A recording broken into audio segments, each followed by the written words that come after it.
जय हो। ओम श्री महालक्ष्मी नमः। आप सभी का मेरे YouTube चैनल पर हार्दिक स्वागत है। धनतेरस से लेकर दिवाली तक का जो समय होता है वहाँ लक्ष्मी जी के आगमन का शुभ समय माना जाता है और ऐसे में माँ लक्ष्मी जी को प्रसन्न करने के लिए, उनका आशीर्वाद पाने के लिए माँ लक्ष्मी की कथा को सुना चाहिए। आज के इस वीडियो में मैं आपको सुनाने वाली हूँ माँ लक्ष्मी की कथा। ऐसी मान्यता है कि धनतेरस और दिवाली के मालिक है धरती पर विचरण करने, और जो कोई भी उनके इस सच्चे मन से आराधना करता था उस पर माँ लक्ष्मी की कृपा बरसाती है।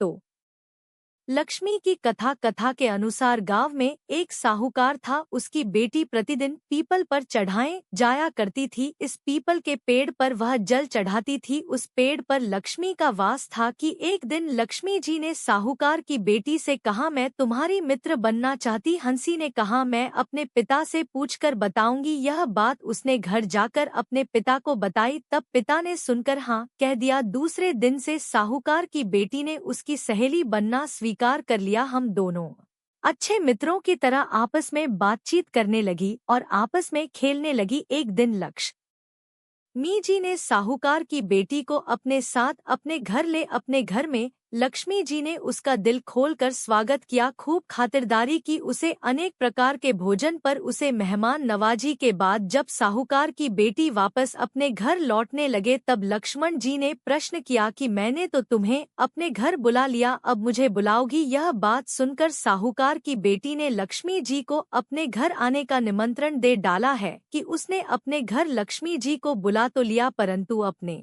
घर की आर्थिक स्थिति देखकर साहूकार की बेटी बहुत उदास हो गई। साहूकार ने जब अपनी बेटी को उदास बैठे हुए देखा तो उसे पूछने लगा, कहने लगा, बेटी तुम तो जब से अपनी सहेली के यहाँ जिम कर आए हो तब से उदास बैठे हो, क्या कारण है? बेटी ने अपने पिता से कहा, लक्ष्मण जी ने बहुत कुछ दिया, अब हमारे घर आना चाहती है तो मैं उसे कैसे जाऊंगी? हमारे घर में तो कुछ नहीं। बेटी की बात सुनकर पिता ने, बेटी तुम चिंता मत करो, बस तुम अच्छे से घर की साफ सफाई करके लक्ष्मी के सामने चौमुखा।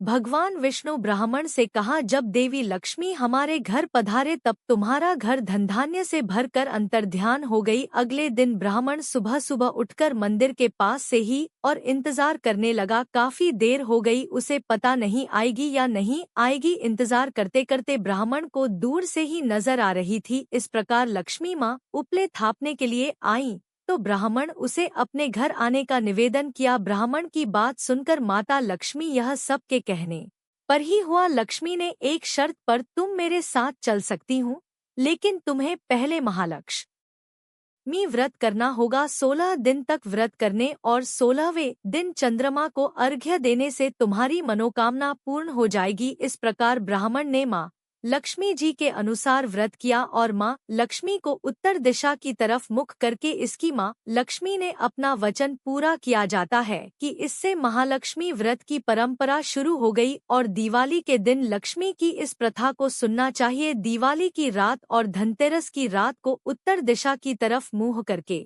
आवाहन करना चाहिए और उसे हाथ जोड़कर प्रार्थना करनी चाहिए कि आपके घर में वास करें। मां लक्ष्मी इस कथा को कहते, सुनते और पढ़ते सभी भक्तों पर अपनी कृपा दृष्टि बनाए रखना, सबके दुख दूर करना है। कि यह थी आज की वीडियो। अगर यह वीडियो आपको अच्छी लगी हो तो वीडियो को लाइक करके कमेंट बॉक्स में जय मां लक्ष्मी लिखना मत भूलिएगा।